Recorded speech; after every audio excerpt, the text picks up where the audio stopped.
All right, today we are diving into one of the most baffling objects in all of history, the Voynich Manuscript. We're talking about a book that has managed to keep its secrets for hundreds and hundreds of years. Let me ask you something. What if there was a book, written and illustrated entirely by hand, that no one on Earth could read? A book that has just shrugged off every single attempt at translation for over 600 years. Well, that book, it isn't some fantasy. It's absolutely real. And for centuries, it has remained one of the most profound and frustrating puzzles humanity has ever encountered. So let's get acquainted with this impossible object.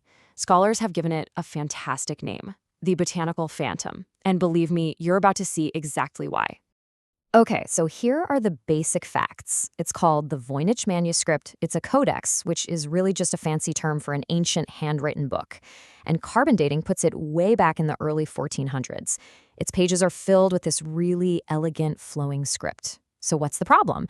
The problem is nobody has a clue what language it is, or if it's even a real language at all. And the illustrations, they're just as bizarre as the text. You flip through it and you see these so-called botanical phantoms, detailed drawings of plants that don't match any known species on Earth.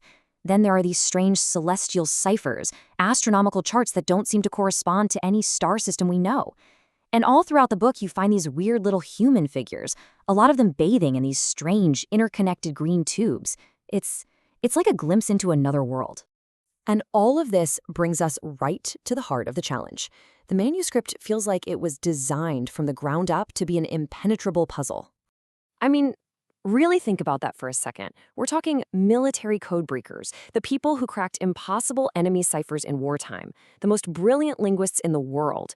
Even sophisticated AI algorithms have been thrown at this thing, and every single one has failed. The manuscript remains completely, utterly undefeated. This really gets to the core conflict here.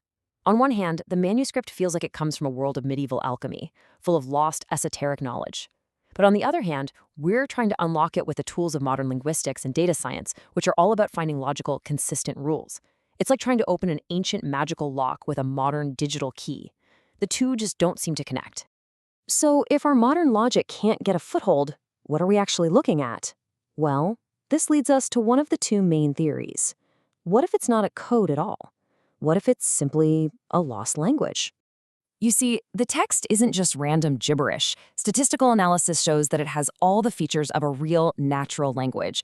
It even follows something called Zipf's law, which basically means that some words appear way more frequently than others, just like the words the or and do in English.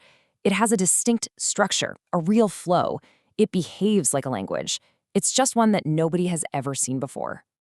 But then there's the other side of the coin, a much more cynical possibility.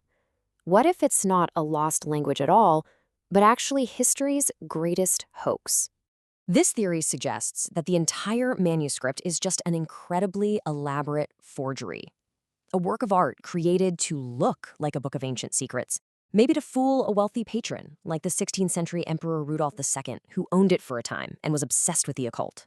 In this view, the text is intentionally meaningless, a brilliant fiction so complex that it perfectly mimics a real language but has no actual message to decode.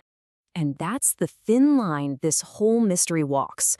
On one side, it could be a key to a forgotten past, a treasure trove of lost human knowledge, with a real code that's just waiting to be broken.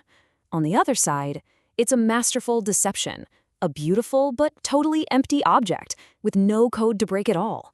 These two possibilities are just worlds apart. So where does that leave us today? Well, honestly, in pretty much the exact same spot researchers were in centuries ago. Despite all of our efforts, all our technology, all our brightest minds, the manuscript just remains silent. Its secrets are as impenetrable now as they ever were. Which leaves all of us with the ultimate question. When we look at these strange, beautiful pages, are we seeing a lost chapter of human history just waiting for us to finally read it?